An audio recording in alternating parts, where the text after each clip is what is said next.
The Mayo Experience. Mayo Experience. Mayo Experience. Mayo Experience.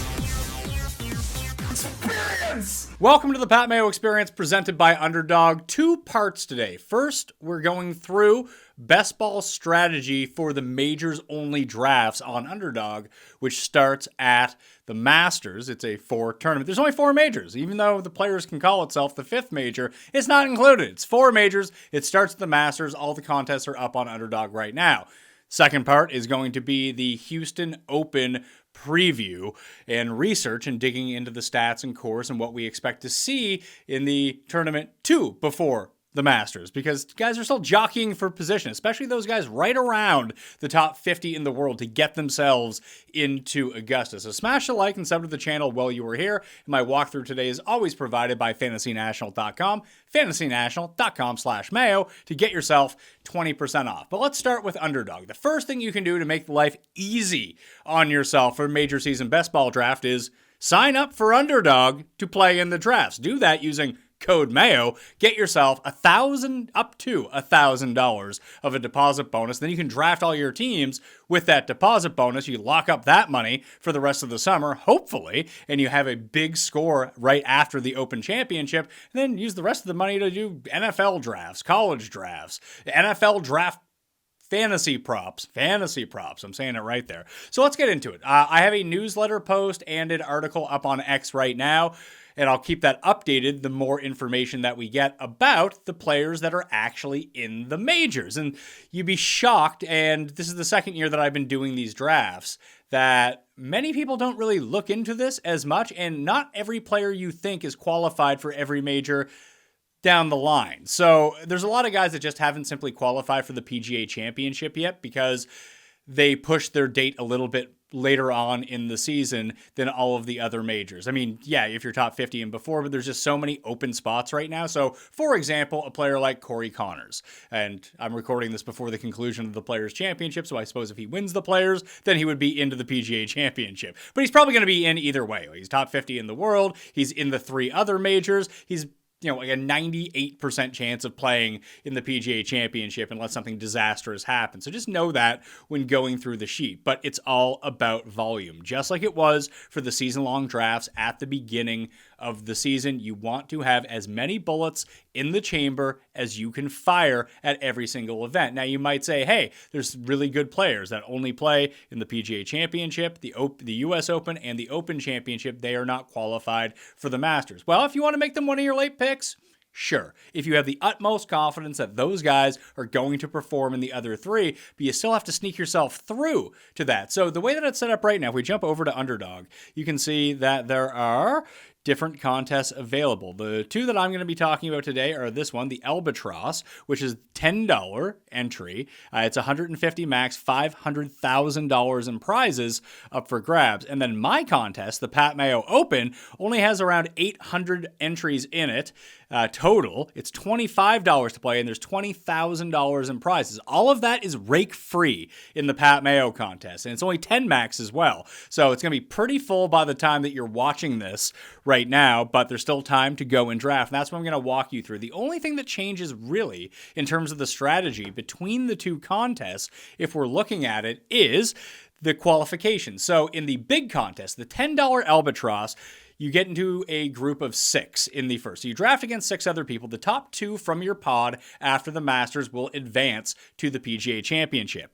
This is where it gets tricky. You then get into a pod of 10 with the team that you've drafted. The top player from the PGA Championship of your group of 10 advances. So only 1 of 10. Then you go to a 6-person pod for the US Open. The top of 6 players in your pod advances to the 310-person final where the big money is up for grabs. I believe it's $50,000 for first place off your $10 entry. Now, in my contest, the Pat Mayo Open, the rake-free one, 2 of 6 advances, exactly the same from the Masters. So again, if you can load up for the Masters, you just want to advance.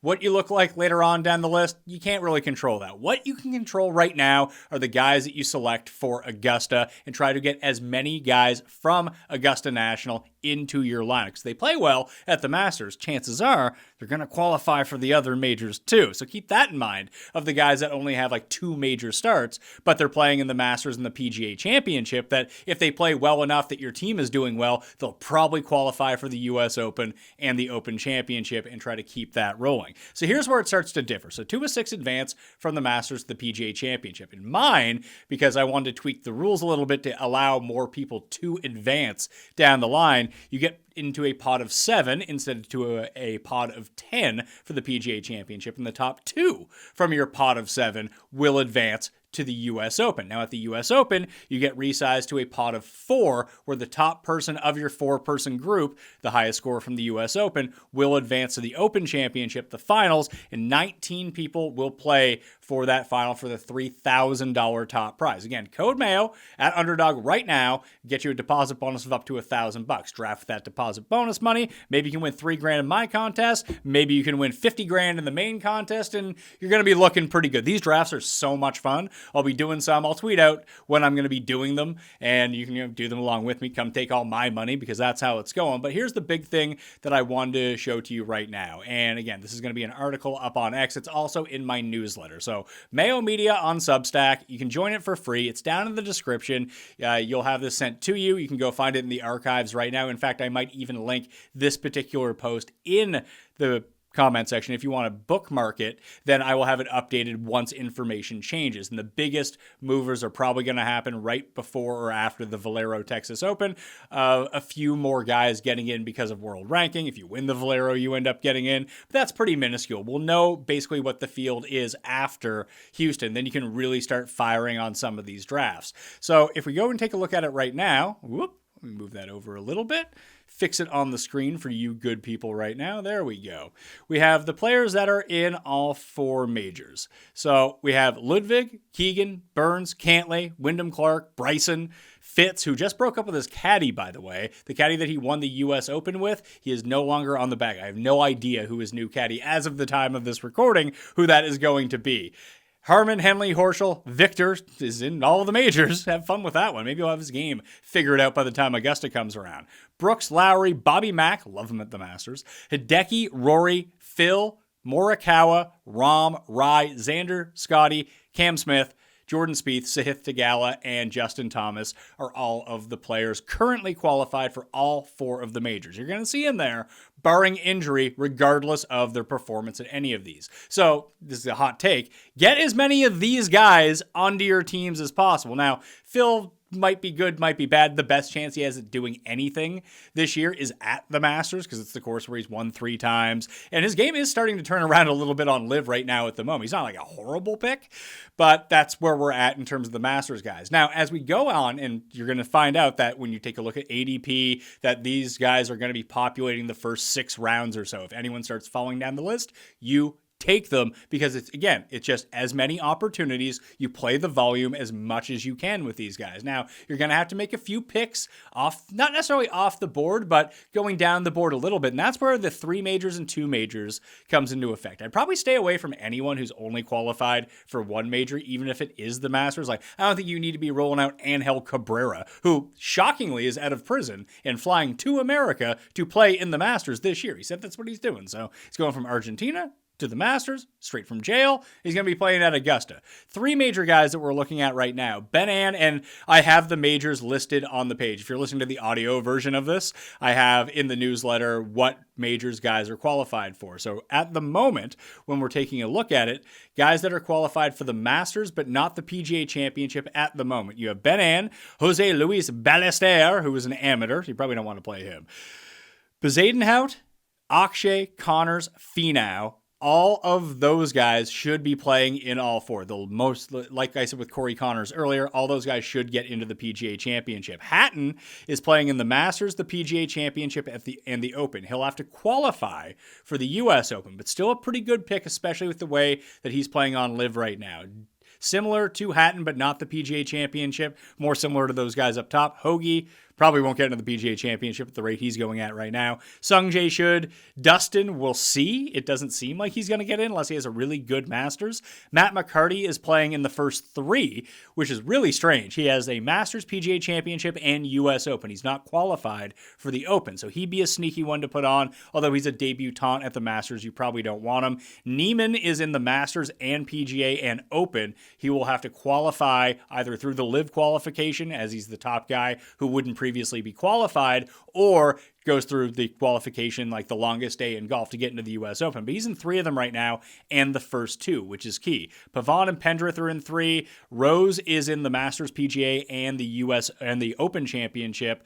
Adam Scott is not in the PGA right now. Seb Straka is not currently in the U.S. Open right now, and Davis Thompson currently isn't in the Open Championship. So from that list, like, Straka's a really good play. I've already bet him to win the Open Championship. I would guess, based on his world ranking, that even if he came last in every single tournament, probably killing your best ball teams, but even if he came last from now until we get to the U.S. Open, he'd probably still have enough world rankings points to qualify for the U.S. Open, being inside the top 50 of the world. That's like a lot of the guys on this list. Like Kirk would be off that list. McCarty would be off that list. Pavon would be off that list for the PGA Championship. I don't think that he'll probably get in. Pendrith should get in based on the performance that he's had right now. But I like Straka probably the best of this lower group of the 3 guys. Hatton, Akshay, Connors, Finau's kind of been up and down. Who knows with him? And then we go down to the Adam Scott, Seb Straka range. Like, those guys are all very quality picks because they get to play it they're all playing the Masters straight up, but most of them are either in the PGA already or in the U.S. Open already. The U.S. Open ends up becoming more difficult to qualify for than the PGA Championship, but all those guys should get in by and large when you're going through it. Now, guys, with 2 majors, this is where it becomes interesting. In case you really want to take a flyer, this will be a differentiator on your teams. Most of these guys will go undrafted because they're not in. Sergio is the one I'm eyeing right away. Sergio's obviously in the Masters as a former champion. He's already accepted an invitation to the PGA Championship. So he's playing in the first 2, and he hasn't been the best player on LIV, although he's won twice in his past 6 starts on LIV. He's gearing up to play on the Ryder Cup team. He really wants to make the Ryder Cup team. He continues to say, I hope Luke Donald is watching. He's been in contact with Luke Donald. And I think if all things being equal and Sergio is playing good golf and he performs at the majors, that he will likely be a captain selection on the European team in New York, which would just be great drama. Sergio in New York at a Ryder Cup and still on LIV, that is a recipe for getting booed off of the island. So I just would love to see him there. So I think he's going to put everything he's got into it, and obviously playing great golf right now. So guys to look at from that regard, Masters and PGA that I really like. Jason Day is there. Probably not Ekro, probably not English. Sergio, either Højgaard, because I'm a slut for both of the Højgaards.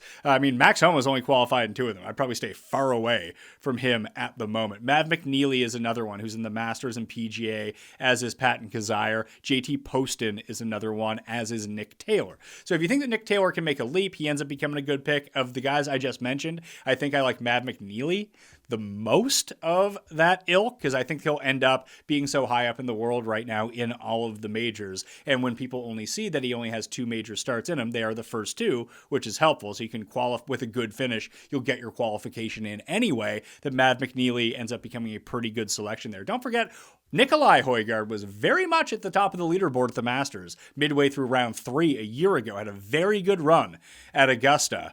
And he'll probably end up with exemption somewhere down the line. He's playing good golf right now coming in. It's just he can't drive the ball all that well. But if you can get him at any course where it's not that he has a ton of driving distance. He has 0 accuracy. So if you get him to a place that's not that penal off the tee, kind of like Augusta National, unless you're in the pine straw behind a tree, the rest of his game is good enough to persevere. I'd kind of like him at the U.S. Open if he ends up qualifying for that as well, because so few people actually hit the fairway at the U.S. Open. At least I know he's going to be way down there. So versus the Nico Echeverrias of the world, the Harris Englishes, Austin Eckroats, those guys are fine. I prefer Nicolai Højgaard to Rasmus at the moment, because Rasmus is qualified for 2, but it's the Masters and the Open Championship. He is not a lock to come into the PGA Championship field, whereas Nikolai already has his exemption. So keep that in mind. Makes Nikolai a better pick than Rasmus Højgaard. But Day is going to be drafted. Dietrich is going to be drafted. Probably. He's also in the first two.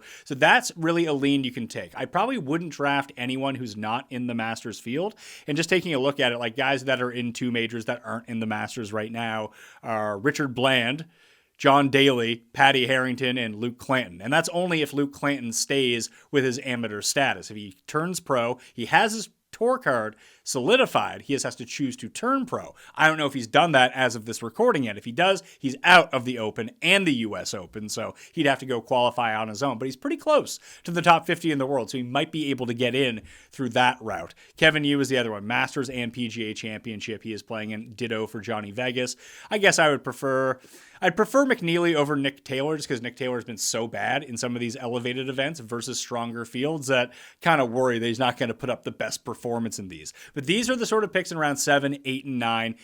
Sergio being probably the highlight of all of these guys on my list that you're going to want to populate your team with, because they just simply will not be drafted in some of the pods. So you will move into pods. Listen, everyone's going to have Scotty Scheffler. If you have Scotty Scheffler, you advance to the pod of 7 in my pool at the PGA Championship or the pod of 10 in the big contest for major season.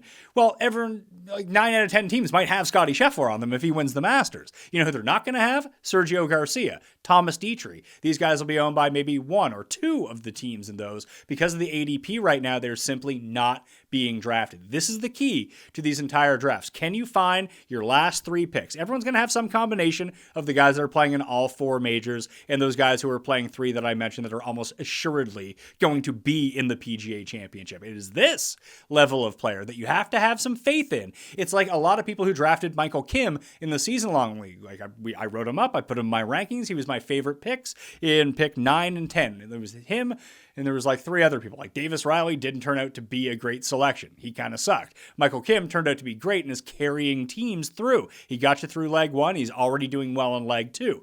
In order to find that sort of player that is the differentiator, it's these guys down there. And for me right now, it's Sergio. There's a bunch of guys playing in one major, like Denny and Minwoo are both qualified for the Masters, but nothing else. You could take a chance on one of these guys because these guys will be basically sub 10%, sub 5% drafted overall in any drafts. But if you wanted to take a gamble, I mean, obviously Minwoo is the type of player that could do it. Grazerman has taken a step back a little bit, but if he starts to heat up a little bit in either of the Texas events, then maybe you can go to Grazerman. He is a debutant at the Masters, so I wouldn't expect much from him. But like Denny McCarthy, if he has a good Masters, he can find himself in the PGA, and maybe you end up going that way. Will Zalatoris is another one. I think that, I mean, especially if you win, like if he had won the Players' Championship, again, recording it before that finishes. I don't know if he's going to do that or not. If he does, then obviously he's going to be in all the majors and be very highly drafted. If he doesn't, he might be a little out of sight, out of mind, and where he is only qualified for one of the majors, that would be a route to go. I'm kind of upset that the Burmista Mista lady is only in the PGA Championship because he qualified from his performance last year, but he might be high enough on LIV to get into the Masters and try to go play a different event to elevate his world ranking. So there's a bunch of guys you could have from down here. Not as many as you would want, but Zalatoris, I mean, Cam Young, it's shocking that Cam Young has went from coming top 10 in 6 of 8 majors to only being qualified for 1. That is how poorly he has played so far. But Denny, Minwoo, Zalatoris would be the looks from the guys that are only qualified for 1 of the majors. Tom Kim is there as well, but I don't love him really all that much at the U.S. Open or the PGA Championship. When we start thinking longer courses, I'd want guys with a bit more driving distance. Hence, Minwoo and hence Will Zalatoris, guys you can count on to bomb it out there. The rest of their game, that tends to be up in the air every now and then. So if you want to find this, you can find it in my newsletter or up on Twitter, and I will have this updated once I get more information and guys qualify for more of the majors. Code Mayo at Underdog right now will get you that deposit bonus of up to $1,000, and it'll get you a free pick in the Pick'em game, and you can spend some money doing the Pick'ems. But there's those 2 big contests up there right now. It is the Major Season Albatross, and it is the Major Season Pat Mayo Open Rake-Free Contest, 10 max, $25 per play. All right? I'll see you in those streets. Hit me up on Twitter if you want to do a draft, because I love doing them. Hope to see you in there. Houston Open coming up right after this. Have you noticed how Pat Mayo seems a whole lot better rested recently? It's no secret. I got my old mattress, took it outside, threw it in the trash the moment my Helix mattress showed up. My wife and I took the quiz on helixsleep.com. We went through everything and we decided the firmness. We wanted the temperature, how we actually sleep. And all of a sudden, the mattress shows up, we lay down, and I'm not having a lot of the sleep problems that I've been having in the past. I just wake up 50 times a night. Not no more with my Helix mattress. I was sleeping on my side with my head underneath my pillow, and I was getting chicken wing for when I woke up, and my back and my shoulders were sore because there was a divot inside my old mattress where I'd been sleeping on it so long. Now, all of that has gone. It's been such an upgrade with my Helix mattress that I'm getting full sleep, and even my Apple Watch is telling me that I'm getting a far more full sleep this time. I'm not hitting 54% on my sleep cycle anymore. Now I'm up at like 90%, even 100% some nights. So hopefully this can help you out as well. And you can go to helixsleep.com/Pat Mayo for the March Madness sale, which is 20% off site-wide. That's helixsleep.com/Pat Mayo for 20% off site-wide. helixsleep.com/Pat Mayo. Welcome to TGL, presented by SoFi, golf's newest league. It's sharp, and it's electric. 2 hours of hammer dropping, overtime force, and playoffs on the line golf with 24 of the best players from the PGA Tour. The championship is here. Match 1, Monday, March 24th. The top 2 seeds face off, 9 p.m. Eastern on ESPN2 and ESPN Plus. Match 2 is Tuesday, March 25th at 7 p.m. Eastern on ESPN2 and ESPN Plus. Tune in to catch all the TGL playoff action. Keep up. It's golf.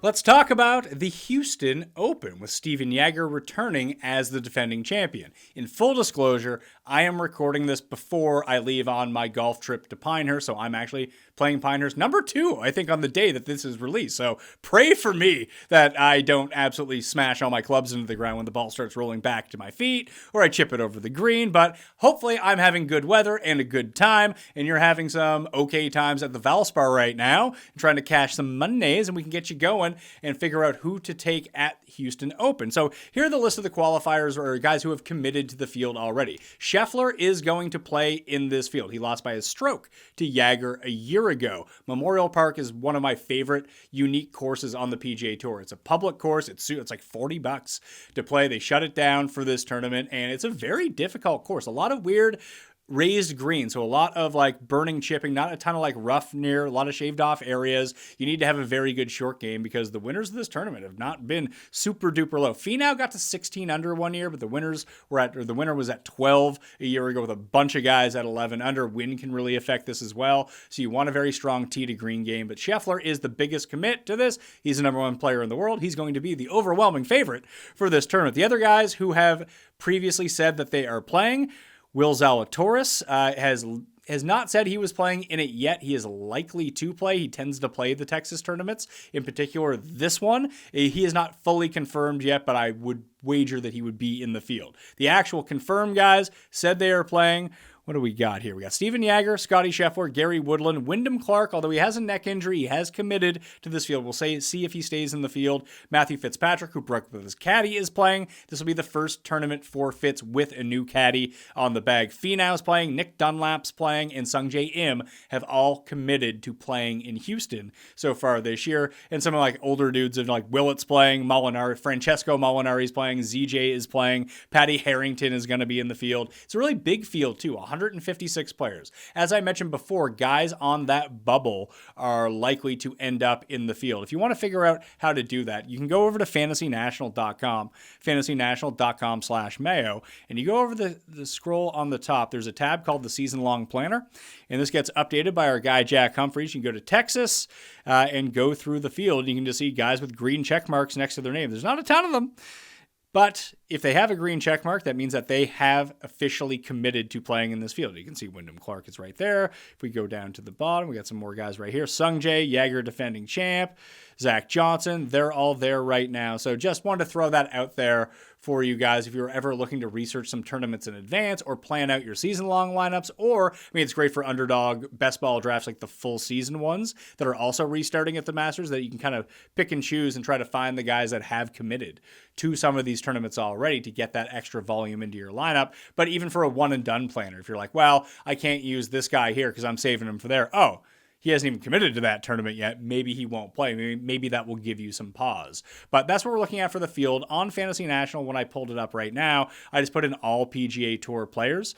So we'll just go through the guys. When I click over to the Houston model, we'll get into that in a second. We'll try to see what's going on. Seb Straka, the best player. I don't think that he's going to be playing in this field, unfortunately. But before we dig into the stats and dig into the players who could do some damage here, let's talk about the course itself.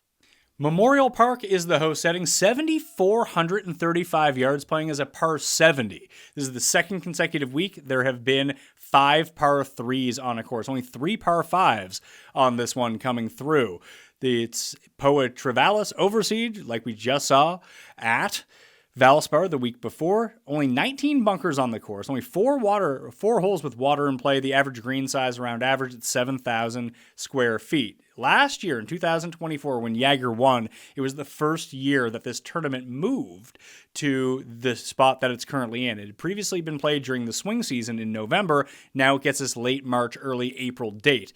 And the Overseed now, because it used to be Bermuda, I think it was Bermuda grass before, but where it's so earlier on in the season, it plays a much tighter surface than it did in the previous events. This will highlight the penal green surrounding, while shorter rough gives you an opportunity for aggressive approach shots into the green, is what you will see this time around, like we saw a year ago. It ends up playing a little bit harder because of that. Then 17th green was moved 30 yards back, and 2 bunkers were added to the left of that green. And the average fairway width is fairly wide, 30 to 40 yards in average distance. That's almost double what we saw on average for Valspar, where that was only 20-yard fairways. On the course, the par 3, there are 5 of them. The average distance, 192 yards. The average birdie rate for the 4 easier par 3s, right around 15%. Hole number 11, that is the exception. That is a 5% birdie rate on hole number 11. When you take a look at it, you'll see it's 237 yards. It is the 3rd most difficult hole on the course and carries a 21% bogey rate. 10 par 4s on the course, the average distance, 483 yards. 2 of the 4 hardest holes on the property are par 4s coming on the final 5 holes. Hole number 14 and hole number 18. 14th is the most difficult hole, 529 yards as a par 4, a 32% bogey rate on that hole. If you cannot scramble from the short stuff here, you're going to be in a world of hurt. The par 5s, average distance, 610 yards. All 3 have an eagle rate of at least 1%, but number 16 kind of shows its teeth just a little bit. A 13.5% bogey rate, 4% double or worse rate to go up against a 29% birdie rate. So you can really blow up your entire tournament trying to figure it out on that final par 5 coming in. The easiest hole on the back 9 is actually number 13, a 400-yard par 4, where the birdie rate is around 24%. It is the only hole outside of that par 5 which plays slightly under par. That one plays 0.05 of a stroke under par. Apologies again for the super SD version of the flyover of this tournament, because we just don't have it. It's not there. No one went out to do a good drone shot of Memorial Park. Looking at the scorecard right now, there is a real edge to be had DraftKings-wise in Showdown this week if you start on number 1. If you start on number 1, you get the access to number 8, 9, and 10, whereas if you start on number 10, you don't really have that opportunity. But if you take a look at those in a row, number 8 is the second easiest hole on the course, a 33% birdie rate. That goes into a 14% birdie rate for the par 3, number 9, then number 10, right around a 15% birdie rate. If you go the other way on the swing, 17 is pretty difficult. It does have a 16% birdie rate. Number 18 is the 4th toughest hole. It has a 9.5% birdie rate. Then you have to play number 1, the second hardest hole on the course, which has a 6% birdie rate. So the ability to generate a streak that way just really isn't happening at all. So if you want that little minuscule edge, that's where I would be looking, but I'd still just rather have guys that play well throughout the course of the round. Top 10 finishers, as you can see on the page in terms of strokes gained, putting means a ton here, but one of the flatter ones you will see in terms of tee to green. On most courses, the minimum approach is double what it is off the tee. Not the case here. 3/4 of a stroke on approach, You have half a stroke off the tee, and then more, like around the green means more than off the tee. Because you can spray it around a little bit as long as you stay out of the water on those selected holes because the fairways are so large. So if you're just a big bomber, that is going to help you a ton. Or if you're Akshay from a year ago and just like hit every fairway, you can be on your way. And it's one of the few courses along with Valspar where you see par 5s and par 3s are worth more in terms of overall strokes gained than the par 4s. Like you have to beat up on the par 5s. You cannot be, it's not even that you have to beat up on them in terms of eagle chances. You have to avoid those big numbers on that closing par 5 and make your birdies around the course somewhere. You just cannot give it back on the par 5s, and you need to be able to take advantage of the par 3s. Like as you can see when we take a look at the 5 of them, in terms of yardage, 167, 182, and then you have the 155, which is also pretty hard because it carries a bogey or worse rate of 20%. But if you can like filter it in on those holes, you're going to be doing a lot better. You need to make up ground there versus the field. The average shot distribution is fairly long. You don't see a lot of really close approaches. 27% of shots coming from outside of 200 yards and another 17% from 175 to 200. Then the next biggest bucket from beyond outside of 200 plus is the 150 to 175. So 150 plus, some longer irons are where you're going to be, and that kind of jibes with what you see from the whole composition. Only 4 par 4s measuring from 400 to 450 yards. There's 3, 450 to 500, then another 3 over 500. So if you cannot chip here, you are going to be in a world of hurt. Or maybe you just have it figured out this way. The historic cut line, the 1 year it's been played in March was +2 a year ago in a field of 156. So you got to be right around even par if you want to. Accuracy is still way down here. You have wind concerns. It'll roll out on you. 55% driving accuracy, but where the rough has grown down because of the time of year, it's not as penal. So guys don't actually care as much. A lot like the Sony Open in that way. Obviously, completely different courses, but it's an angles course. If you can be in the left rough, sometimes that's better than being on the right side of the fairway. So guys take that in mind off the tee when they go bombs away, and they know missing the fairway not being so penal, they're going to ramp it up as much as they can. Green and regulation percentage, only 62%, so good drives gained will most definitely be factored in to the modeling this week when we start taking a look at that. 3 putts a little bit lower, driving distance way higher than tour average, up almost around 300 yards. So average proximity about even. So that's what we're looking at in terms of how the course itself breaks down. Let's take a look back at what we saw last year from this tournament. We can go search Scotty Scheffler. He played in it. Good Texas guy, always playing in the Texas tournaments. You got to do that. And we'll take a look. He had a second place finish at this tournament. He had a second place finish at the Charles Schwab as well, at Colonial, and another Texas tournament. Good for him for showing up. He never shows up to Valero, but, sometimes you just can't play in every single tournament. He did finish second here, then come first at the Masters the next time that we saw him. So the strokes gain leaderboard, you see Jaeger finish at -12. You had Toasty, Dietrich, Finau, and Scotty Scheffler, and Taylor Moore all come one shot away. Taylor Moore was the only one to lose strokes on approach. Finau was the only one to lose strokes putting. He should have won this tournament. He was the only guy inside the top 15 to lose strokes on the green. He lost 3.4. So when you take a look at it, you just see a lot of green all the way across. That is the skill set of player that you're looking at. You don't need to super excel in any one spot, but you cannot be deficient in, especially tee to green. Like putting is what it is. You're going to show up, you're going to make your putts, or you're going to miss your putts. Who knows? The good putters tend to do it more often, but it's not like they can't have a bad week. Tee to green, when we're looking at it, is really where you want to go to. Now, that said, when we think about tee to green, Jaeger, Toasty, and Dietrich did most of their damage on top of tee to green by putting. They were not the best. Finau was by far the best. Tee to green was Finau, Woodland, Scheffler, Kim, Davis Riley, Billy Horschel and Mackenzie Hughes, Akshay, and Theegala were the 8 players who gained 7 or more strokes tee to green a year ago at this course. After that was like Victor Perez, Aaron Rai, Dietrich, like guys who were up there. So I'm not saying like, listen, you take a look at tee to green board, second, 7th, like the worst guy is Woodland, who finished 28th because he lost 6 strokes putting. Might be a decent course for old Gary to come back into it. Like Akshay lost strokes around the green. That shouldn't be shocking. He was actually in the lead at a point on Sunday. He was in the lead at one point, I'm pretty sure. And then he ended up winning the next week at Valero. But around the green is always going to cause him problems. He's going to be accurate off the tee, be minus in distance. He's going to have these big approach weeks. It's whether or not he doesn't bleed away all the strokes around the green. We take a look at the guys who did the best around the green. Like it's pretty much the guys at the top. Maybe this could be a Siwoo course. You wish Siwoo had more distance to take more advantage of this. I'm guessing that he is going to end up playing in this again this week as well. So keep that in mind. So that's what happened on the leaderboard a year ago. Nicky Dunlap, who is committed to this tournament, is 11th. And, well, his driving is absolutely god-awful. These are the types of courses where you want to see him. It's like if Nikolai Højgaard ends up playing. Like, over his past 5 events, he's averaging -5 strokes lost off the tee. Dude cannot drive the ball for shit at the moment.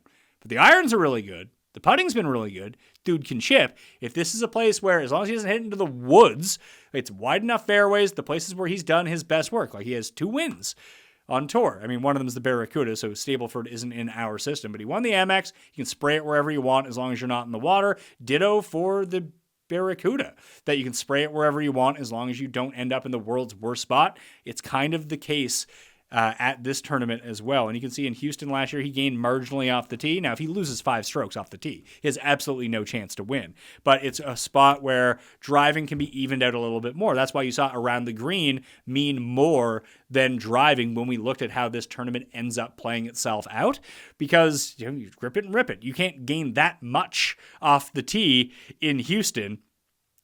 Because you can't lose that much off the tee. It's kind of even in that way. It evens itself out that you would really like. Let's take a look. We go back and look at the strokes gained from last year. Who did the best off the tee? It was Cam Champ, big bomber. Tony Finau, big bomber. Wyndham Clark, big bomber. Thigala is a bomber. Darty is a bomber. Toasty is a bomber. So you're going to gain all your strokes through distance. Even if you're not the most accurate player going, that's a very interesting way to look at it this week. So if we take a look at the modeling for what I'm doing, or at least did last year at Houston, I mean, all signs pointed to Taylor Moore, so that was a big one for me. So let's see what I got on the go here. I don't have driving distance on it. I do have good drives in too, though, so maybe I'll add distance in after seeing what happened last year. And we can go back and take a look at this too. We'll change up the view, and we'll take a look at fairways, greens, and regulations, see how distance did. Each of the top 5 guys on the leaderboard gained in distance. I don't know how Taylor Moore didn't, as he gets it out there pretty well. In terms of overall distance, well, the guys that gained a lot off the tee and did a bunch of damage through distance, only Toasty and Dunlap and Grazerman ended up there. So maybe that's why I ended up having, Wilson Furr. I just watched him in Puerto Rico. Couldn't make a putt. He was first-round leader here last year, tied with Taylor Moore, of all people. That distance does mean a lot here, as we can see, but it's not the end-all, be-all. So you can get away with being a little bit shorter off the tee. Like, this was sort of the sweet spot. This is where you see sort of the top of the leaderboard congregate. They gained distance on the field, but they weren't at the very top. So it's meaningful, but not as meaningful as you think. So I'll continue to keep it out right now. Nick Taylor, if he plays in this event, or JJ Spawn, would rate out number 1 and 2 in this specific modeling as we're going along. Kitayama would be 7th. Scotty Scheffler would be number 8. He'll obviously be the betting favorite in this field. He'd be like plus 300, plus 250 to win, because he's really the only big name that we've seen. Charlie Hoffman tends to play in all the Texas tournaments. He comes in at number 21. And again, this is of all PGA Tour players. Most of these players will not be playing in the Houston Open this year. But as I read to you earlier, I just don't know. I only know the guys who have actually committed to it. So Glover is up there. Of the guys we talked about, there is Zalatoris. If he ends up committing, Rye played in this last year, he would be 17th. It's a pretty good Rye tournament. I think the one thing to really look at, and I think I will add, I know I have all facets of tee to green listed in the model, but I'm going to add tee to green overall anyway, just so I can visualize it a little bit more on my page. I'll weight it at 0. I just want it added to my ledger so I can check it out. So we just search who the best tee to green players are right now on tour. Excuse me. Kitayama, and there's Mito. Shout out Mito. Michael Kim is up there if he decides to play. Bramlett, and we saw the Bramlett with the driving distance, just had a top 5 in Puerto Rico as well. We'll see how he does at the Valspar. If he continues that rolling, he might be a sneaky play here. Obviously, there is Scotty Scheffler, Damon, Fleetwood. All the around the green has not been great. Positive, but not great. If we hover over it, you see per round, he's just above average. Justin Thomas, Pendrith, Berger might end up playing. He pulled out of Valspar, so maybe he ends up playing in this tournament. Spawn will probably play, I'm guessing, as will Poston. And Lowry is most definitely playing. Lowry is a very interesting Lowry course because his lack of distance won't kill him because he still gains so much off the tee. He's pretty good in some of these buckets from beyond and very good at the longer par fours. The best players on the longer par fours right now, there's Nick Taylor. Again, didn't help him out the Players' Championship that much. Alex Smalley. Smalley's trending right now, so I think that he's going to play as much as possible. You see Jaeger, last year's champ, is there. He's been terrible off the tee, but we know he puts it out there.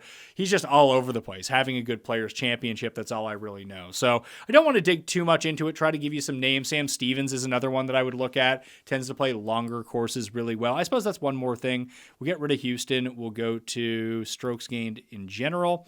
We'll keep it at last 24 rounds. And there's been so few long courses on tour this year. It's a par 70. Well, it's a par 70 now. It had previously played as a par 71. That's no longer the case. They converted the easy par 5 into a par 4 for last year. That's why you're seeing that pop up. But if we look at yardage, over 7,400 yards is what we're going to get now.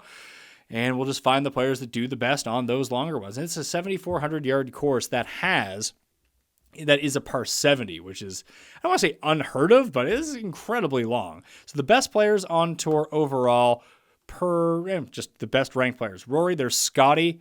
We're probably not going to get Hideki or Xander or Fleetwood because they're all playing in the Valspar or already committed to Valero the week after. We're clearly not going to get Tyrrell Hatton. So the best players. Dietrich played in this last year and did very well. He's 16th on longer courses. Finau still rates out 15th. He's likely to play. He is committed to already playing, so he will be there. So those are the two best players. Lowry is inside the top 20 of all players as well. He has committed to playing. Matt Wallace is likely to play, has had some success in Texas before, and this is just a start that he's going to have if he wants to try to get into the majors. Very good at longer courses versus shorter courses. Straka is up there, Pendrith, and Ben Ann. There's Sam Stevens. He comes in at number 31. I would expect him to play probably get Vegas in this tournament as well. He's good at longer courses, number 37th.